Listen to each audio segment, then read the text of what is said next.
السلام علیکم، میں سید علی مشتبہ ولاگس کے ساتھ آپ کی خدمت میں حاضر ہوں۔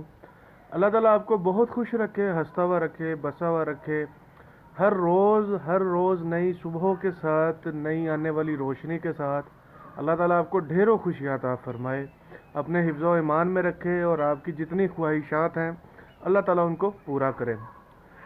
آج کا جو ٹاپک ہے وہ بڑا انٹرسٹنگ سا ہے، وہ حضرت بہلول دانا سے ریلیٹڈ ہے، ان سے ہی آگے جو ہے اس کے اوپر ایکسپلینیشن ہے۔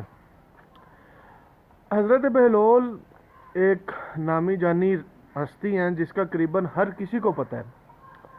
حضرت بہلول اپنے وقت دور کے حاکم ہارون راشد کی گدی پہ جا بیٹھتے ہیں، تو اس کا جلاد حضرت بہلول کو کوڑے مار رہا ہوتا ہے۔ حضرت بہلول کو کیا کرتا ہے؟ کمر پہ کوڑے مار رہا ہوتا ہے کہ اٹھ یہاں سے اٹھ، تیری ہمت کیسے ہوئی، تو حاکم کے تخت پہ بیٹھ گیا۔ حضرت بہلول کو درد نہیں ہو رہا ہوتا، وہ ہنس رہے ہوتے ہیں، اللہ ولی لوگ تھے، ہنسی جا رہے ہوتے ہیں، اونچا اونچا کہا لگا رہے ہوتے ہیں اور ہنس رہے ہوتے ہیں۔ اتنی دیر میں جناب ہارون راشد صاحب جو کہ اس وقت کے حاکم تھے دربار میں آ جاتے ہیں اور بہلول کو کہتے ہیں، بہلول تو نے ایسی بے وقوفی کیوں کی؟ تو نے ایسی بے وقوفی کیوں کی کہ تجھے جلاد یا میرا جو بھی اس وقت کا باڈی گارڈ آپ کہہ لیں یا میرا غلام تجھے کوڑے مارے؟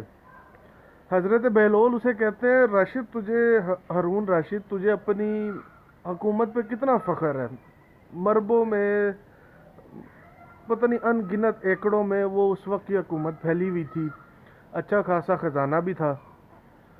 تو وہ کہتے ہیں جی، حضرت بہلول کہتے ہیں اگر تو کسی ریگستان میں پھنس جائے، تیرے سارے غلام بھی مر جائیں، تیرے گھوڑے اونٹ بھی مر جائیں، تیرے پاس ایک اونٹ ہو جس پہ تو سواری کر رہا ہو، 4 دن کا تو پیاسا ہو، ٹھیک ہے، مرنے کے تو قریب ہو، اور تجھے کوئی پانی دے، اس کے بدلے کیا تو اسے اپنی آدھی حکومت، اپنی آدھی سلطنت دے دے گا؟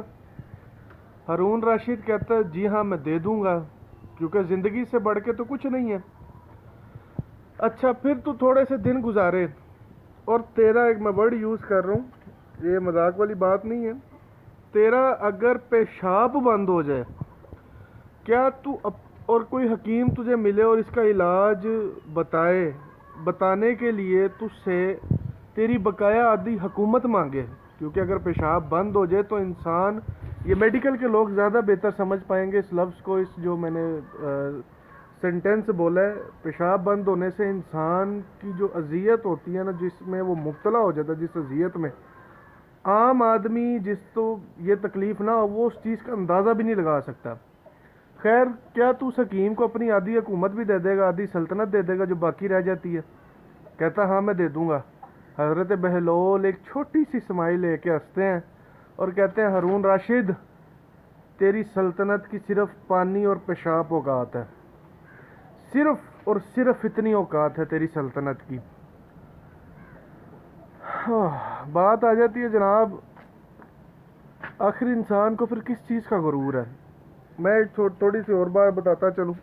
یہ ویڈیو جو بھی دیکھیں گے، میرے 2 دوست ہیں، دونوں بھائی ہیں، ان کی والدہ کا صبح انتقال ہوا، وہ ایک چھوٹے سے ٹریٹمنٹ کے لیے ہاسپٹل میں داخل تھی، میرے خیال سے ہارٹ فیلئر ہوا، جس کی وجہ سے جو ہے ان کا انتقال ہو گیا۔ تو میری یہاں پہ یہ بھی آپ سے ریکویسٹ ہے کہ آپ سب ان کے لیے سورہ فاتحہ اور کل پڑھ دیجئے گا، تاکہ ان کی اللہ روح ان کو بخشے اور ان کو ڈھیر سارا ثواب پہنچے۔ یہ بات یہاں پہ کہنے کا مقصد یہ تھا کہ دیکھیں، زندگی میں موت کا کچھ بھی پتہ نہیں ہے کہ موت کب آ لپٹے گی۔ انسان کوئی لاکھوں کمانے لگ جاتا ہے، کوئی کوآپریٹو فرمز میں ہوتا ہے، کوآپریٹ فرمز میں ہوتا ہے، انڈسٹریز میں ہوتا ہے، پتہ نہیں کہاں کہاں ہوتے ہیں، بزنس مینز ہوتے ہیں، بڑا بہت کچھ ہوتا ہے۔ آخر کیا اوقات ہے؟ سانس کب بند ہو جانی ہے؟ ہم نمازی جی 5 وقت کی نماز پڑھتے ہیں، یار تو دور ہو کے چل، تو نمازی نہیں ہے۔ او بھائی، اللہ قرآن میں کہتا ہے میں تمہارے نمازیں، روزے، زکوٰۃ، حج تمہارے منہ پہ دے ماروں گا، اس کے اندر کچھ شرائط ہیں۔ اگر اب نماز جب ہم پڑھتے ہیں، ہمیں یہ بھی نہیں پتہ وہ نماز قبول ہوئی ہے کہ نہیں، ہم لوگوں کے دل دکھائی پھرتے ہیں۔ اللہ کے نزدیک اللہ تب معاف کرتا ہے میرے بھائیوں، میری بہنوں، جو بھی مجھے سن رہا ہے، یاد رکھیے گا، اگر آپ نے کسی انسان کو دکھ دیا ہے نا، سب سے پہلی معافی اس انسان سے لیجئے گا، پھر اللہ معاف کرے گا۔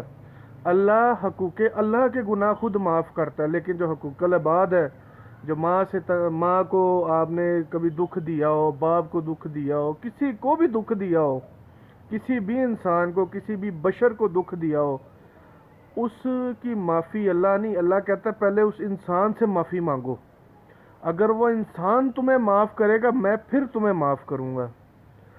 Come to the point, come to the topic, آخر ہمیں پھر اس چیز میں کس چیز کا غرور ہے؟ انسان کی بیسک اوقات کیوں ہم بھول گئے ہیں کہ ہم شاید دماغی طور پہ سب سے زیادہ اسٹرانگ ہیں، لیکن اگر ہم اپنا جسم دیکھیں نا، جسم میں ہم سب سے زیادہ کمزور ہیں۔ جانوروں کے جسم جو ہوتے ہیں ان کے جو مضبوطی ہوتی ہے ہم سے زیادہ ہوتی ہے، لیکن ہمارا جو جسم ہے ان کی بنسبت کمزور ہوتا ہے، لیکن غرور ہمیں اتنا ہے۔ اینڈ کیا ہے؟ آخر ہمارا موت ہے۔ کل نفس ذائقۃ الموت، ہر کسی نے موت کا ذائقہ چکھنا، اس میں کوئی شک نہیں ہے۔ پوائنٹ کی طرف آتا ہوں، جو چھوٹا سا اینڈ پہ ہمیشہ میرا میسیج ہوتا ہے کہ خدا کے بندو، اذانوں کا وقت ہے، غرور کرنا چھوڑو، تھوڑا سا بھی کسی کو سکون دینا شروع کرو، کسی کی زندگی میں سکون کا باعث بنو، تاکہ جب ہم اپنی قبر میں لیٹیں یا روزے اشر اٹھائے جائیں تو کم از کم ہمارے ساتھ یہ ٹیگ لگا ہو، یہ حقوق العباد پورے کرتا تھا، اس نے اپنی زندگی میں کبھی غرور نہیں کیا، اس نے انسانیت کے لیے خدمت کی ہے۔ یہ چھوٹی چھوٹی سی چیزیں جو زندگی کو بہترین بنا دیتی ہیں۔ اگر آپ کو میری ویڈیو پسند آئے تو میرے چینل کو ضرور سبسکرائب کیجیے گا۔ اللہ حافظ، اللہ نگہبان۔